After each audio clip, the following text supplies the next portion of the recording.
성경 말씀은 고린도후서 5장 6절에서 8절 말씀입니다. 우리 한 절씩 교독하도록 합니다. 그러므로 우리가 항상 담대하여 몸에 있을 때에는 주와 따로 있는 줄을 아노니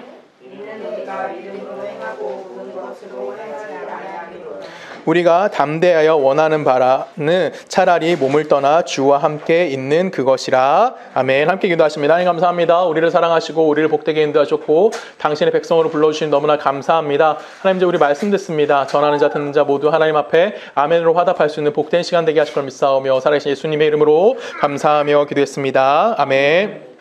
자, 우리는 지금 한 2주에 걸쳐서 어떤 내용을 다루고 있냐면, 이제 오늘까지 3주째죠. 3주에 걸쳐서 어떤 내용을 다루고 있는 거냐면, 하나님이 우리에게 성령을 왜 보내주셨느냐라는 내용을 지금 보고 있습니다. 우리는 단순히 성령을 선물로 받았다라는 정도에 멈춰 있는 것이 아니라, 하나님께서 우리에게 성령을 보내주심을 통해서 우리가 홀로 있는 인생이 아니라 우리 인생을 누가 책임지겠다 말씀하시는 거 아니면 성령에 의해요. 성령이 내가 실패하고 내가 넘어질 것을 아시기 때문에 그것을 방지하고 우리의 인생을 어디로 끌고 가시겠다는 거예요? 하나님이 원하는 자까지 이끄시기 위하여 누굴 보내셨다고 얘기하는 거냐면 성령을 우리에게 보내주셨다라고 이야기하고 있다라는 거예요. 그래서 단순히 우리에게 성령이 임했다라고 해서 그 소극적인 성령 역할에 관련된 이야기가 아니라 성령 하나님께서 우리 안에서 적극성을 가지고 어떤 일을 하시는지, 비록 나는 실패하고 나는 넘어지고 나는 나약할지라도 뭐 하게 되는 겁니까? 하나님이 결론적으로 나의 인생을 어떻게 하시겠다는 거예요? 이끌어가 주시겠다라는 것을 우리에게 말씀해 주시고 있다라는 거예요. 그래서 오늘 본문이 그렇게 시작되고 있습니다. 오늘 본문 처음에 시작될 때 이렇게 시작해요. 그러므로 우리가 항상 담대하여 라고 이야기합니다.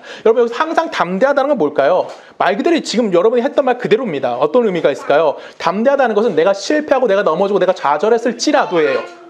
그럼에도 불구하고 나는 뭐하다? 담대하게 말할 수 있어 라고 이야기한다라는 겁니다. 지금 이 바울이 지금 고린도 교회를 향해서 가장 중요하게 이야기하는 건 뭐냐면, 내가 담대하게 이야기할 수 있다라는 거예요. 무엇에 대해서? 비록 내 인생은 실패했을지 모르지만, 비록 내 인생이 너희들 눈에 차지 않을 수 있지만, 난 누구의 인생 안에 있다는 겁니까? 성령님이 내 안에 계시는 거고, 그 내주 되신 성령님에 의해서 나는 누구의 누굴 뜻을 이루는 거예요? 하나님의 뜻을 완전히 이루는 삶을 살아갈 것이라는 확신을 갖고 있는 거. 그것이 지금 누구의 인생이라는 겁니까? 우리 그리스도인들의 인생이다라고 이야기하고 있다라는 거예요. 근데 거기 뒤에 보면 뭐라고 돼 있어요? 제가 다시 한번 읽을게요. 6절입니다. 그러므로 우리가 항상 담대하여 몸으로 있을 때에는 주와 따로 있는 줄을 아노니 라고 돼 있어요. 자, 분명히 바울은 담대하게 이야기한다고, 내 실패에 문제되지 않아라고 담대하게 얘기해요. 근데 지금 뭐라고 돼 있어요? 몸으로 있을 때에는 뭐 한대요? 주와 따로 있는 줄을 아노니 라고 이야기합니다. 무슨 말일까요? 몸으로 있을 때는, 그러니까 내가 뭐 하는 거예요? 육체적인 몸을 있을 때, 그러니까 육체적인 삶을 살아가고 있을 때는 누구와 따로 있다라는 거야? 주와 따로 있다라는 거예요. 그러면 여기서 우리가 생각할 수 있는 가장 큰 핵심은 무슨 의미가 있을까요? 어떤 걸 의미하는 걸까요? 내가 몸을 육체적으로 살아있을 때는 내가 주와 따로 있다라는 거예요. 그럼 내가 주와 따로 있다는 것은 내가 성공을 한다, 실패한다? 실패할 수 있다라는 거예요. 내가 그 인생을 살아가고 있다라는 겁니다. 비록 나는 지금 내가 원하는 것을 이룰 수 있는 능력이 내 안에 존재하지 않다라는 것을 인정함을 통하여 뭐 하는 거예요? 성령 하나님에 대해서 내가 확신하고 가져갈게 라고 이야기하고 있다라는 거예요.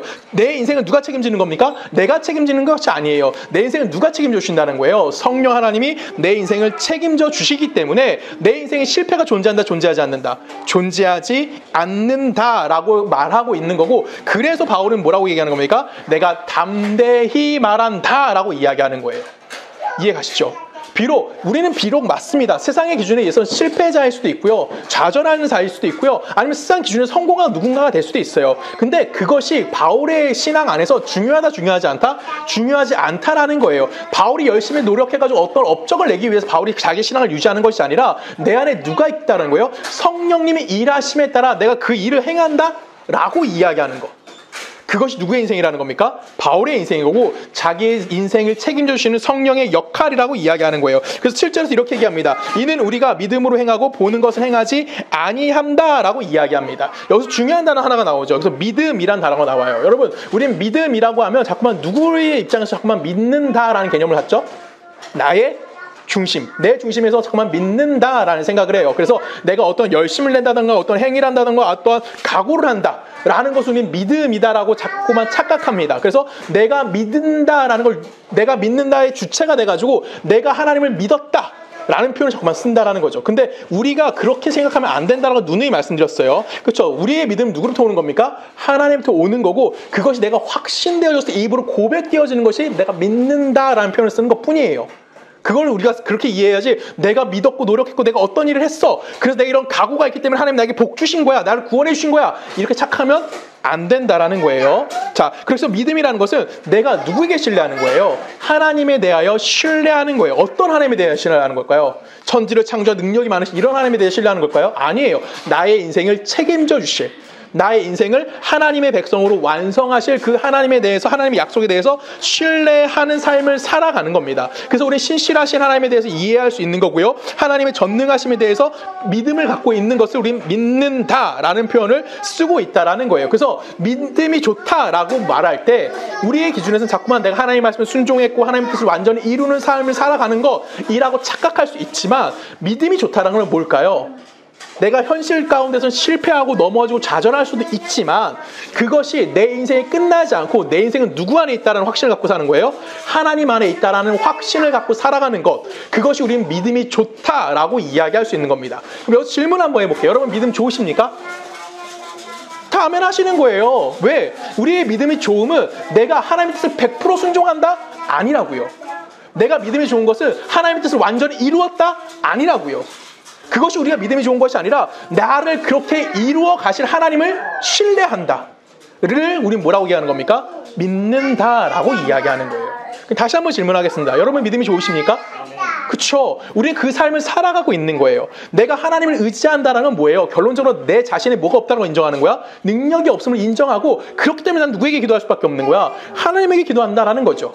무엇을 이루기 위해서? 내 소원과 내 뜻을 이루기 위해서? 아니죠. 하나님이 나에게 요구하는 삶이 무엇인지를 알기에, 그것이 성령이 내주함을 알고 있기에 내가 그렇게 살아가기를 원한다라고 하나님께 뭐하고 있어요? 지금 기도하고 있는 거예요. 그럼 나의 능력 없음을 인정했기 때문에 난 누굴 믿는 겁니까? 하나님 믿는 거고, 그 하나님께 기도하기 때문에 우리는 뭘 하고 있는 거예요? 신앙이, 믿음이 좋다라고 이야기하는 겁니다. 마지막으로 다시 한번 질문해 볼게요. 여러분 믿음이 좋으십니까? 아멘이시죠. 감사해요. 우리는 그 삶을 잊으면 안 되는 겁니다. 내가 헌금하고 내가 예배드리고 내가 뭐 해서 남들에게 저 사람 믿음이 좋은가 봐 라는 소리를 듣는 건, 그건 내 욕심을 채우는 거예요. 하나님의 욕심을 채우는 것이 아니라 내 인생에 내 욕심을 채우는 거라고요. 근데 우리는 무엇을 채우는 겁니까? 하나님의 욕심을 내 안에 쌓아가고 있는 중인 겁니다. 어떤 사람은 저 밑일 수도 있어요. 어떤 사람은 이미 이만큼 올라올 수도 있어요. 이게 중요할까요? 하나도 안 중요해요. 쌓아가는 건 하나님이 쌓아가시는 거예요. 그 안에서 우리는 아둥바둥하는 삶을 사는 겁니다. 그래서 내가 올라갈 때도 있고 떨어질 때도 있다고 느낀 것뿐이지, 하나님은 단 한순간도 날 떠나실까요? 떠나지 않으신다라는 거예요. 나는 하나님을 배반할 수 있고 하나님을 떠날 수 있고 하나님을 부인할 수 있어요. 근데 내가 하나님을 배반했을 때 하나님 나를 배반하지 않으시고요, 내가 하나님을 떠날 때 하나님 나를 떠나지 않으시고요, 내가 하나님을 저주할 때 하나님은 나를 저주하지 않으신다라는 거예요. 어느 한순간도 하나님은 나를 떠나지 않기 때문에 나는 그 안에서 뭐 할 수 있는 거예요? 오늘 바울처럼 담대히 이야기할 수 있다고요. 내가 뭘 보고 뭘로 행한다? 믿음을 가지고 행한다라고 이야기하는 겁니다. 7절 다시 한번 읽을게요. 이는 우리가 믿음으로 행하고, 이게 바로 우리의 인생이라는 거예요. 하나님에 대한 신뢰감, 하나님에 대한 확신함, 하나님이 내게 성령을 주셨다는 것을 인정하는 삶, 나는 능력이 없지만 하나님이 이루실 것에 대한 신뢰성을 가지고 살아가는 것. 그래서 나는 뭐 할 수 있는 겁니까? 그 믿음대로 행할 수 있다라고 이야기하는 거예요. 바울은 계속해서 이렇게 얘기해요. 제가 계속해서 읽습니다. 믿음으로 행하고 보는 것을 행하지 아니함이로다 라고 이야기합니다. 바울이 뭘 행하지 않는데요? 보는 것으로 행하지 않는다라고 이야기해요. 여기서 보는 것으로 행하지 않는다는 것을 우리가 두 가지 정도 생각할 수 있습니다. 첫 번째는 뭘 생각할 수 있냐면, 내가 믿음 생활을 일상의 것으로 보상받을 수 없다는 것을 인식하는 거예요. 우리가 기독교 신앙을 가지면서 가장 많이 놓치고 있고 가장 많이 실패하는 자리가 어디냐면, 세상적인 보상을 우리는 요구하고 있다는 거예요. 내가 하나님을 믿었고 하나님에 대한 열심을 드렸어. 그러면 내가 드렸기 때문에 당연히 우리는 뭘 받아야 된다고 생각하는 거야? 하나님의 것을 우리의 채움을 받아야 된다고 생각하는 거예요. 내 소원이나 아니면 내 뜻이 이루어지길 원한다라는 거죠. 근데 기독교는 먼저 선행되는 게 누구예요? 하나님부터 우리에게 오는 거고, 그 왔기 때문에 우리가 뭐 할 수 있는 거예요? 반응한다라는 거죠. 근데 우리는 거꾸로 생각하는 거죠. 내가 드렸다라고 먼저 생각하는 거예요. 내가 하나님을 찾아왔고 내가 하나님께 무언가를 바쳤기 때문에 이제는 내가 하나님부터 뭔가를 끌어올 수 있겠구나 라고 생각해야 한다는 거죠. 근데 기독교에서 우리에게 뭐라고 얘기하는 거예요? 바울이 우리에게 뭐라고 얘기합니까? 다시 한번 읽을게요. 뒤쪽에 보는 것으로 행하지 아니한다. 즉 이 세상에 보이는 것을 내가 요구하지 않는다? 요구하지 않는다라는 거예요. 우리의 인생은 어려움 생길 수 있고요. 내 뜻대로 안 될 수도 있지만, 좋지 않은 결과를 가져갈 수도 있지만, 그것이 내가 신앙생활을 하는데 문제가 된다 안 된다? 전혀 되지 않는다. 왜? 누가? 하나님이 지금 내 편에 서 계시기 때문에. 우리는 어딜 걸 바라보는 거예요? 그래서 하나님의 나라를 바라보며 살고 있다라고 이야기하는 거예요. 두 번째로 내가 보는 것으로 행하지 않는다라는 것은 여러분 스스로의 삶을 생각해 보시면 됩니다. 여러분 스스로 삶, 기독교인 같습니까? 솔직히요. 여러분 기독교인 같습니까? 여러분 예수 믿는 사람 같아요? 그렇죠. 우린 요 모양 요 꼴로 살아요. 우리의 인생은 남에게 보여줄 때 나 교회 다닙니다라고 당당하게 얘기할 수 없어요. 오히려 어떤 게 좀 더 편할까요? 그냥 내가 다른 종교 얘기하지 않을게요. 뭐 샤머니즘이나 아니면 뭐가 있을까? 토속신앙을 갖고 사는 사람처럼 살아가는, 나는 토속신앙 갖고 있는 사람이라고 얘기하는 게 오히려 하나님께 영광 돌릴 수 있는 모습을 갖고 우리는 살아가고 있습니다. 근데 내가 요 모양 요 꼴로 살아간다고 할지라도 우리의 신앙의 근본이나 우리의 신앙의 근거가 바뀔까요? 바뀌지 않는다라는 거예요. 왜? 신앙은 나로부터 시작되는 것이 아니라 하나님으로부터 나에게 부여된 것이기 때문에 그렇다라는 겁니다. 그래서 바울은 내가 보이는 것으로 행하지 않고 내가 뭘로 행한다? 믿음으로 행한다라고 당당하게 이야기하고 있다라고 이야기하는 거예요. 내가 눈에 세상의 것을 바라보며 행동하지 않기 때문에 결론적으로 난 누굴 따라가는 겁니까? 하나님을 따라가는 거고, 그것을 우린 다른 말로 뭐라고 표현하는 겁니까? 믿음이라고 이해하는 거고, 하나님과 하나님의 약속에 대해서 우리가 뭐 하는 거예요? 확신을 갖고 살아가는 거. 그것이 우리들에게 주어지고 있다라는 거예요. 그래서 5절, 우리 지난주 말씀인데 5절 말씀 이렇게 봅니다. 제가 다시 읽습니다. 곧 이것을 우리에게 이루게 하시고 보증으로 성령을 우리에게 주신 이는 하나님이시니라. 곧 이것을 우리에게 이루게 하시고 뭐예요? 방금 제가 여러분이 했던 말 다예요. 이해가시죠? 내 힘과 내 능력으로 하는 것이 아니라 하나님이 이루실 그것을 우리에게 확증하시기 위해서 누굴 보내주셨다고? 성령을 보내주셨다고요. 하나님이 하실 일이 이거라는 것을 이해하게 하기 위해서 우리에게 뭘 보내주셨다고요? 성령을 보내주셨다고요. 너 혼자 일 책임져봐 라고 하나님 우리를 세상 가운데 탁 던져놓은 것이 아니라 너 안에 누굴 줬다고요? 성령을 보내셔서 내 안에 성령이 존재함을 통하여 내가 뭘 인식하게 되는 거야? 하나님의 어떠하심을 인식할 수 있게 되어지는 자가 될 수밖에 없다라는 겁니다. 왜? 우리는 뭐 할 수 없어요? 실력이 없어요. 우리는 능력이 없어요. 우리는 어떠한 힘을 갖고 있지 않아요. 그래서 우리는 늘 뭐 할 수밖에 없습니까? 세상에 넘어질 수밖에 없기 때문에 내 인생 내 스스로가 책임질 수 없는 자들인 거예요. 만약에 구원이 내 힘과 내 능력과 내 어떠한 그 노력에 의해서 구원이 나에게 주어진다면 우리 안에서 구원을 이룰 수 있는 사람이 있을까요? 만약에 어떤 사람이 구원을 이뤘다 칩시다. 근데 그 구원을 지켜낼 수 있을까요? 인간이 항상 이렇게 바르게 올라가는 사람이 있습니까? 인생을 그렇게 사는 사람 아무도 없어요. 아무리 있으면 훌륭한 사람들 생각해 보십시오. 여러분 이순신장은 이렇게 살았을까요? 아닐 거예요. 그렇지 않습니까? 또 유명한 사람 누구 있어요? 나폴레옹 이렇게 살았을까요? 못 살아요. 인간은 자기 스스로의 구원을 이뤄낼 수도 없고 지켜낼 수도 없다라는 것입니다. 근데 지켜간다고 칩시다. 완성을 이뤄낼 수 있을까요? 그럼 우리는 앞에 누가 서 있어야 돼 지금? 어떤 신적 존재가 있겠죠. 그 사람이 완성을 이뤄냈다면. 그렇죠? 근데 우리는 역사적으로 봤을 때 그런 사람은 존재하지 않아요. 그 사람들 잠깐 이단에서 뭘 만듭니까? 첫 번째 하나님이 있다가 그 하나님 죽으면 두 번째 하나님이 영에 또 다른 사람한테 가고 또 다른 사람한테 가고 또 다른 사람한테 가고. 그렇죠? 대표적으로 어디가 그러죠? 하나님의 교회가 그러죠. 그렇죠? 아버지 하나님, 어머니 하나님, 지금 어머니 하나님과 아들 하나님과 싸우고 있어요. 거기는 누가 진짜 하나님인지 법정 싸움을 하고 있어요.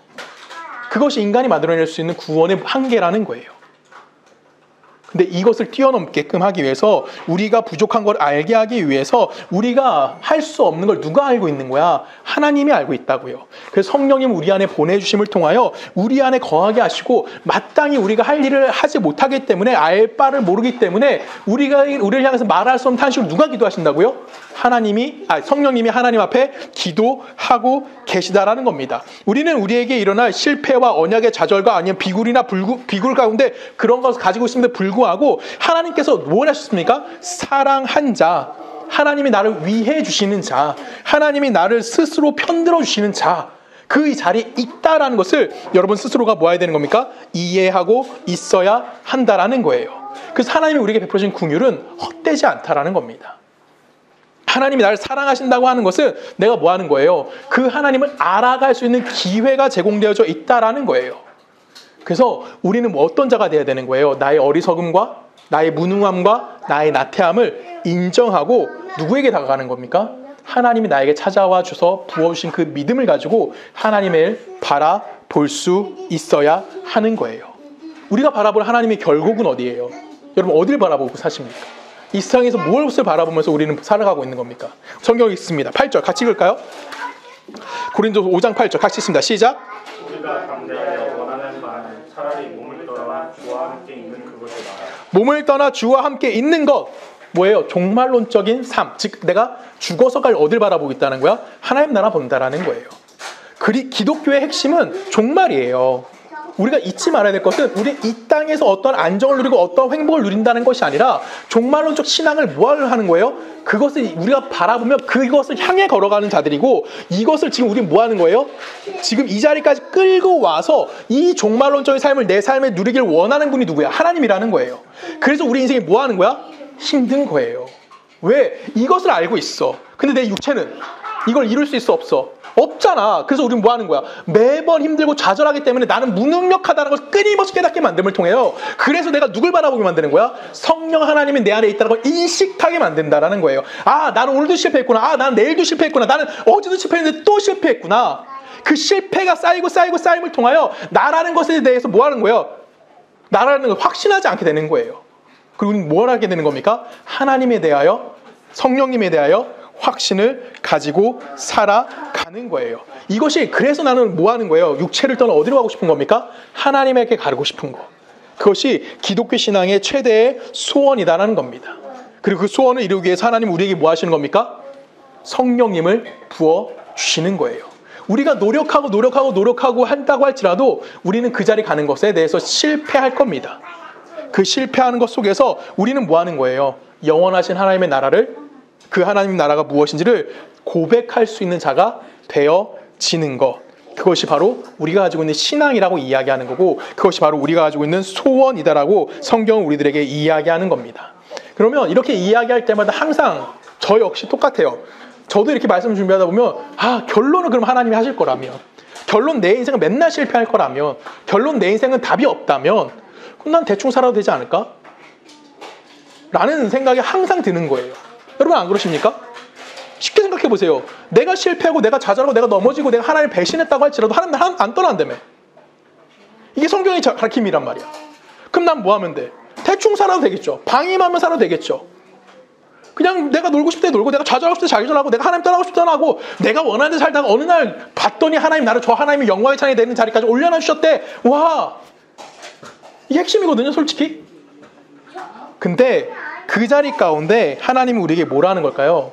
뭘 요구하시는 걸까요? 우리가 그렇게 말한다는 것은 결론적으로 내 안에 누가 있다는 걸 인식하지 못하는 거야? 성령님이 계시다는 것을 인식하지 못하는 겁니다. 성령님이 우리 안에 들어와서 말하신 탄식으로 하나님께 간구하신 이유는 뭐예요? 우리에게 이루고자 하시는 그 하나님의 뜻이 내 안에서 이루어내시기 위해서 끊임없이 우리 인생에 뭐 하시는 거예요? 개입하시고 간섭하신다라는 겁니다. 쉽게 생각하면 내 인생이 뭐가 되기를 원하는 거야? 의로 가득해지고 하나님의 거룩을 바라볼 수 있게 만들어주시기 위해서 우리 안에 뭘 주신 겁니까? 성령을 내주하게 하셨다라는 거예요. 내가 세상의 것으로 만족했다면 하나님 우리에게 성령을 주실 필요가 없죠. 내가 돈 벌으면 되는 거고요. 내가 잘 먹으면 되는 거고 내가 좋은 가정을 이루면 되는 거고 내가 남들보다 좀 좋은 집에 살면 되는 거예요. 그걸 목표로 해서 끊임없이 노력하며 살면 언젠가 얻어질 수 있다는 거죠.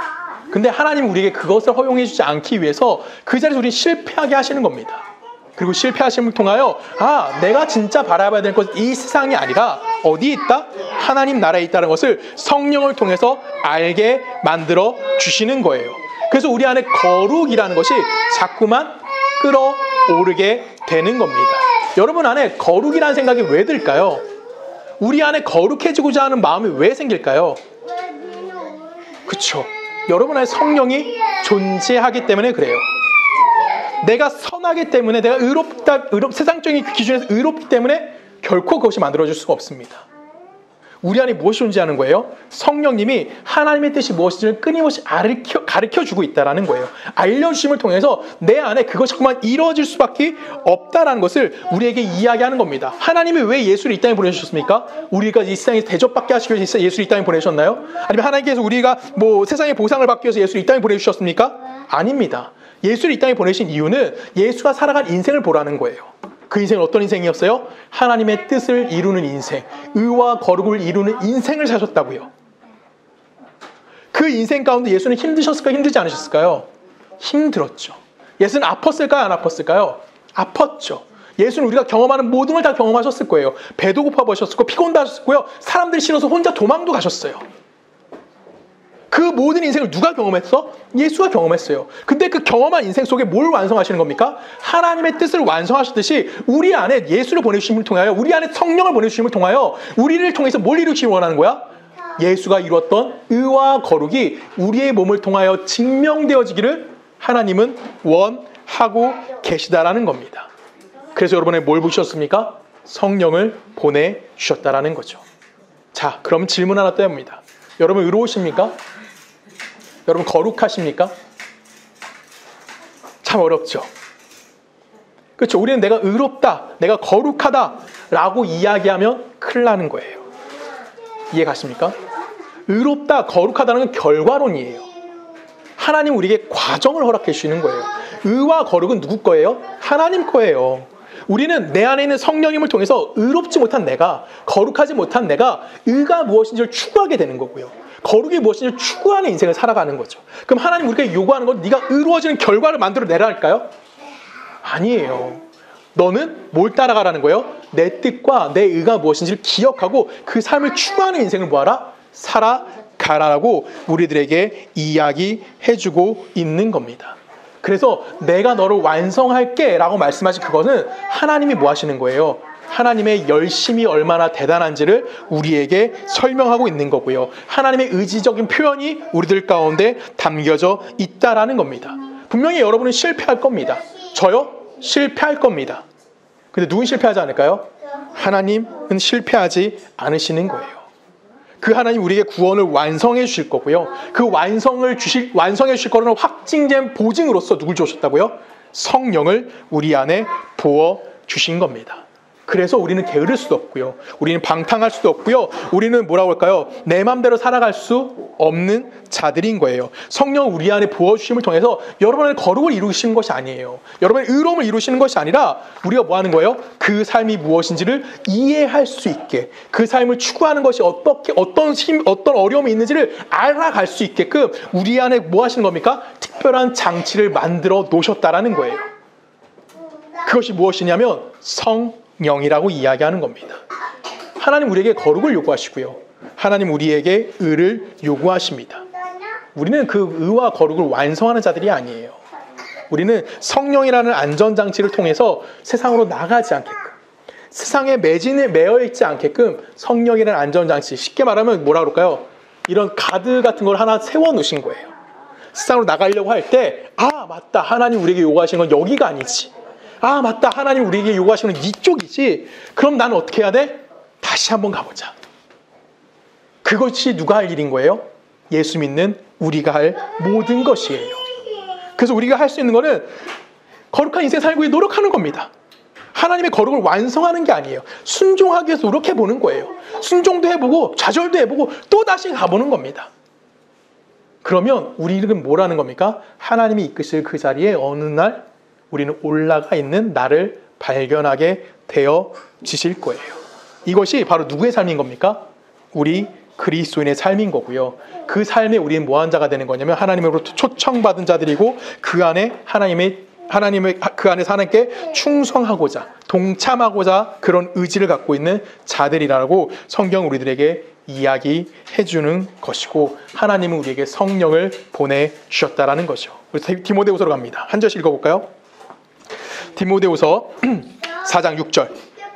전제와 같이는 부어진 제사예요. 쉽게 말하면 죽었다는 제사예요. 지금 바울이 나 죽었어 라고 얘기하는 거예요. 전제와 같이 내가 벌써 부어지고 나의 떠날 시각이 가까웠도다. 나는 선한 싸움을 싸우고 나의 달려갈 길을 마치고 바치고 믿음을 지켰으니 이제 후로는 나를 위하여 의의 면류관이 예배되었으므로 주 곧 의로우신 재판장이 그날에 내게 주실 것이며 내게만 아니라 주 나타나심을 사모하는 모든 자에게로다 라고 이야기합니다. 자, 바울은 지금 뭐라고 했대요? 나 이제 죽을 거야 라고 얘기합니다. 그쵸? 근데 내가 죽을 거를 위해서 뭐 했대? 내가 선한 싸움을 싸우고 달려갈 길을 마쳤다 라고 이야기해요. 바울이 죽을 걸 알았어. 하나님 날 구원하실 걸 알았어. 그럼에도 불구하고 바울이 지금 뭐라고 얘기하는 거야? 내가 선한 싸움을 싸웠다라고 이야기해요. 바울이 선한 싸움을 싸웠던 이유가 뭘까요? 바울이 왜 선한 싸움을 싸워요? 이미 하나님이 다 이루어졌잖아. 근데 왜 바울은 선한 싸움을 싸웠다라고 이야기할까요? 성경은 그대로 우리에게 얘기해요. 8절에 보면 뭐라고 되어 있습니까? 8절에 보면 이제 후로는 나를 위하여 의의 면류관이 예비되었으므로 내가 선한 싸움을 하는 이유는 이 땅의 것을 어떤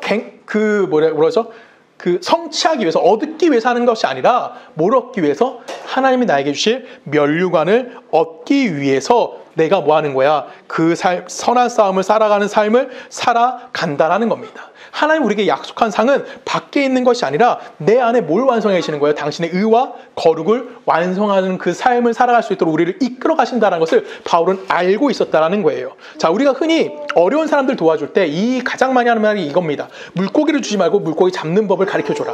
하나님이 우리에게 요구하시는 게 그거예요. 하나님 여러분이 의와 거룩을 주시는 게 아니에요. 하나님 우리가 뭘 주시는 겁니까? 하나님 우리에게 의와 거룩해질 수 있는 방법을 알려주시는 거예요. 이해 가세요? 그래서 우리가 물고기 잡는 사람이 되어지는 거예요. 이렇게 보면 그 말은 아니에요. 사람 낚는 법은 그건 아니에요. 내가 막 혼자 그렇게 얘기한 것 같아서. 그런 의미가 아니라 뭐라는 거예요? 내가 의와 거룩이 무엇인지 알고 하나님이 누군지 알고 예수가 누군지 알고 성령이 내주하신다는 의미가 무엇인지 아는 자가 되는 거. 그래서 내가 그 알을 통하여 내가 비록 실패할지만 내게 이루어질 삶이 저것이구나. 종말론적 시선을 가지고 뭐 하는 겁니까? 이 땅을 살아가는 수 있는 자로서 하나님이 우리를 불러주셨다라는 거예요. 바울이 내가 선한 싸움을 싸웠다라고 얘기해요. 내가 전제로 들어도 목숨 걸고 싸웠다는 얘기거든요. 여러분, 바울이 목숨 걸고 싸워서 전도가 이루어진 걸까요? 복음이 전파된 걸까요? 여러분, 복음이 왜 전파됐죠? 아니, 이 땅에 복음이 왜 전파됐어? 바울을 통해서. 바울이 열심히 정말 목숨 걸고 복음을 전했기 때문에 교회들이 막 우죽순 생겨나고 막 이랬나요? 아니에요. 바울이 아니어도 하나님은 일하실 수 있는 거예요. 바울이 복음을 전했던 이유는 뭐냐면 그가 의와 거룩에 이르게 하기 위한 하나님의 안전장치였다라는 거죠. 이걸 잘 생각하셔야 돼요. 우린 자꾸만 결과론에 집중해요.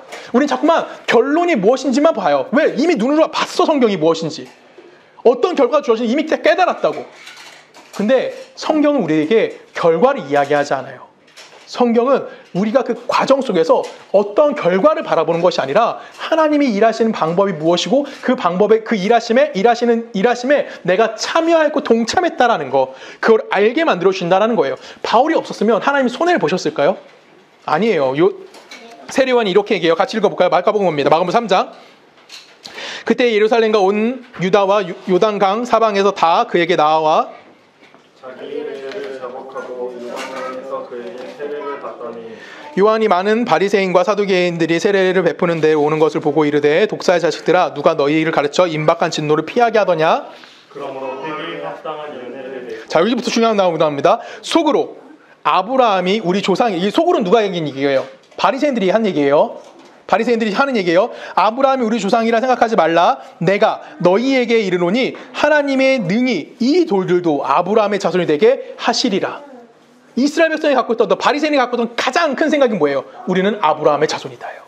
그래서 구원은 누구 거야? 내 거야. 나는 유대인이기 때문에, 난 이스라엘 사람이기 때문에 나는 당연히 뭘 받아? 구원받아. 근데 지금 뭐라고 얘기합니까? 세례 요한이 돌들도 뭘 만들 수 있다? 아브라함의 자손을 되게 할 수 있다. 이게 하나님이 일하시는 방법이다라고 이야기하는 겁니다. 우리는 바울이 내놓은 결과 때문에 바울을 너무나 좋아합니다. 맞아요. 저도 바울 좋습니다. 훌륭한 사람이고 본받고 싶은 사람인 건 맞습니다. 근데 바울은 그 사역을 내가 이런 결과를 만들었어에 만족했던 자가 아니라 내가 어디에 참여했다? 하나님의 의와 거룩에 참여한 자가 되었다라는 것에 만족했던 사람이다라고 성경은 우리에게 가르쳐주고 있다라는 거예요. 바울이 어떤 의를 만드는 것이 아니라 자기가 의와 거룩과 영광의 완성을 위하여 필요하다라고 합당했기 때문에 자기 뭘 걸을 수 있는 겁니까? 그는 그의 목숨을 하나님 앞에 내어놓을 수 있게 되었다라는 거예요. 그것이 지금 누구의 삶이어야 되는 겁니까? 우리 모두의 삶이어야만 한다라는 겁니다. 내가 어떤 삶을 살아야 되는지, 내가 어떠한 인생을 살아가야 되는지 스스로에게 한번 질문을 해보셨으면 좋겠어요. 오늘 나는 무엇을 바라보고 살아가는지, 오늘 여러분의 인생은 어디를 향하고 있는지 스스로에게 한번 질문해 보셨으면 좋겠습니다. 이거를 받아야 돼, 여기까지 가야 돼 라는 인생이 아니라 하나님의 이끄심 안에 내가 순종하고 그 이끄심에 충성하고 살아가는지에 대해서 스스로에게 답을 한번 내보십시오. 하나님은 그 답을 찾기 위해서 우리에게 뭘 주신 거냐면 성령을 보내주셨다라는 거예요. 계속 성경을 좀 읽어볼까요? 사도행전 갑니다. 사도행전 20장. 보라, 이제 내가 성령에 매여 예루살렘에 가는데 거기서 무슨 일을 당할지 알지 못하노라.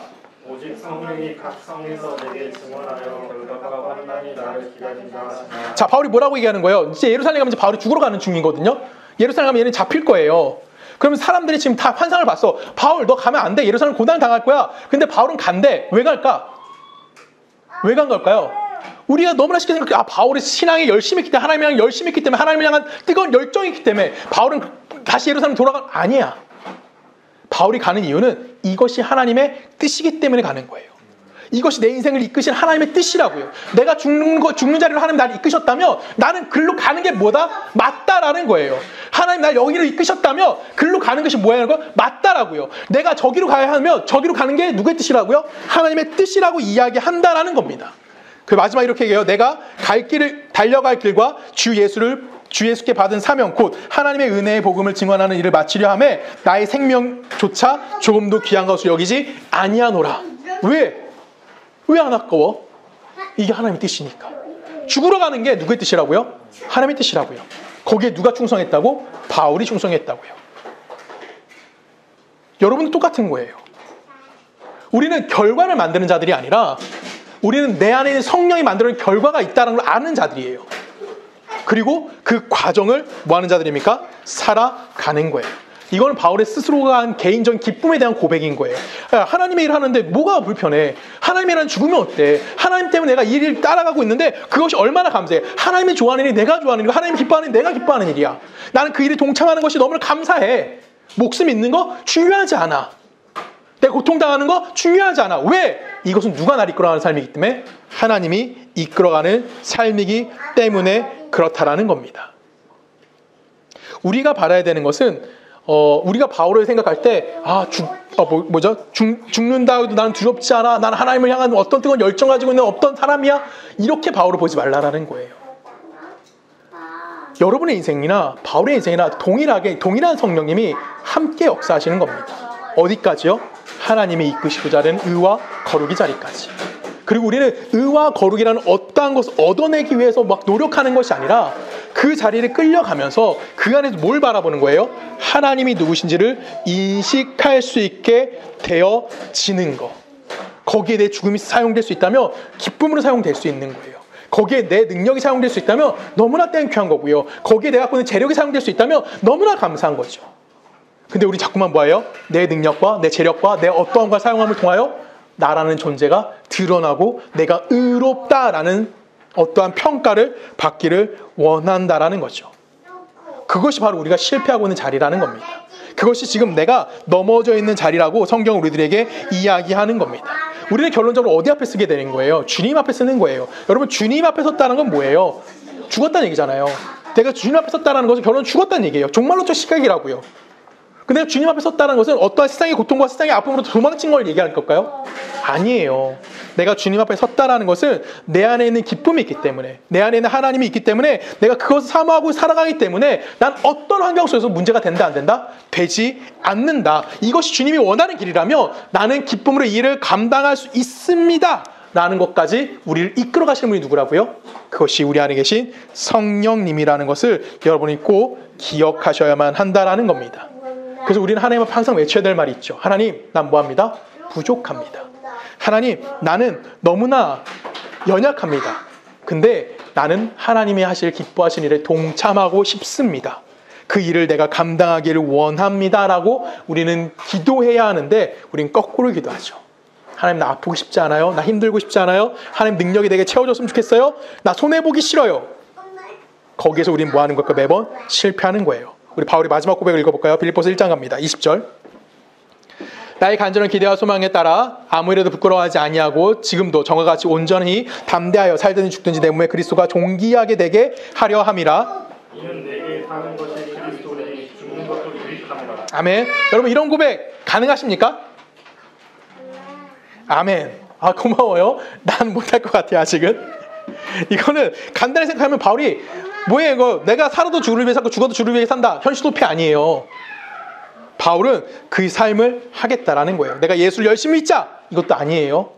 여러분 우리 오해하면 안 돼요. 이거를 예수님 열심히 믿자 이런 얘기를 하는 것이 아니라 하나님이 내게 어떤 걸 요구하시던지 어떤 삶을 요구하시던지 나는 그 안에 뭐 할 수 있다? 주를 위하여 그 일을 감당할 수 있습니다라고 고백하는 겁니다. 연결돼서 바울이 고백하는 내용이 있습니다. 22절 그러나 만일 육신으로 사는 이것이 내 일의 열매일진데 무엇을 택하여야 할지는 나는 알지 못하노라. 내가 그 둘 사이에 끼었으니 차라리 세상을 떠나서 그리스도와 함께 있는 것이 훨씬 더 좋은 일이라. 바울의 솔직한 고백이에요. 죽는 게 난 땡큐해. 근데 뭐라고요? 내가 육신으로 있는 것이 너희를 위하여 더 뭐하다? 유익하다. 왜? 그것이 하나님 내게 맡기신 당신의 일을 동참하게 하신 일이기 때문에 바울은 그 일을 감당한다라고 이야기하는 겁니다. 오늘 본문이랑 동일한 얘기인 거죠. 바울은 다른 표현이긴 하지만 끊임없이 그의 신앙 고백을 통하여 이 인생을 살아가야 됨을 통해서 우리들에게 이야기해주고 있는 거예요. 주께서 오늘 나를 통해서 하실 일이 있다면 내가 갖고 있는 세상적 기쁨 다 보류할 수 있다.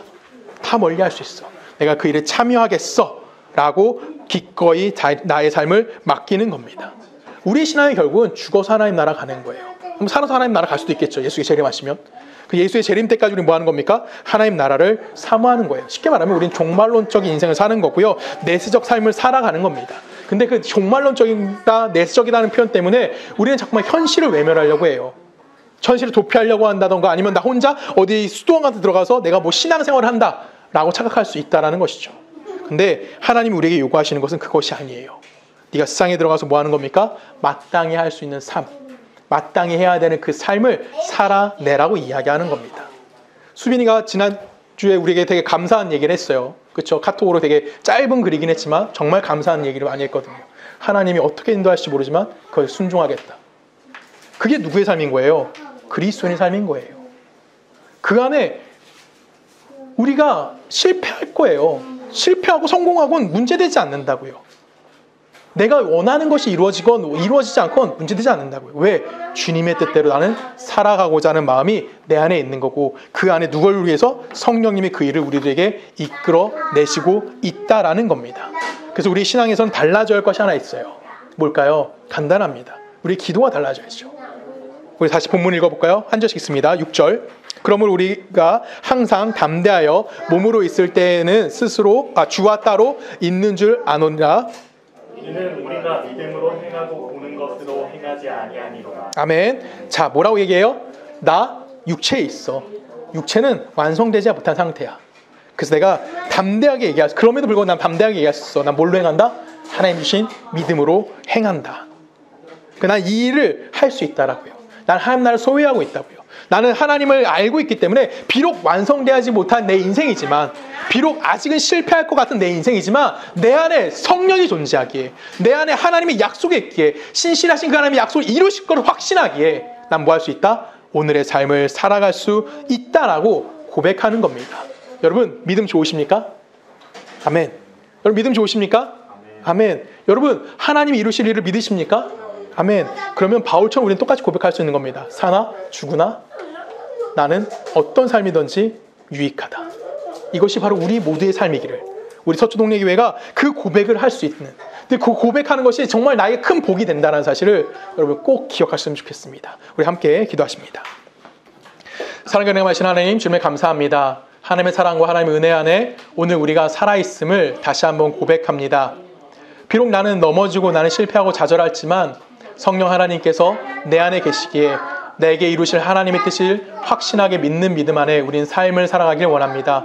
비록 오늘의 실패와 오늘의 좌절이 우리의 인생을 판가름하는 것이 아닌 성령 하나님이 우리에게 이루실 그 뜻을 바라보며 항상 하나님의 말씀에 순종하며 살아가기를 소원할 수 있는 우리 모두가 되어줄 수 있도록 주님 함께하여 주시옵소서. 이제는 우리 주 예수 그리스도의 은혜와 성부 하나님의 사랑과 성령님의 내주되심이 하나님의 백성으로서 예수 그리스도 앞에 서는 그날까지 기쁨과 감사하는 삶을 살아내기를 소원하는 우리 서초동의 모든 성도님들의 삶과 그들의 가정과 그들의 시장과 그들이 살고 있는 모든 나라 가운데 지금 영원히 함께 하시기를 간절히 축원하옵나이다.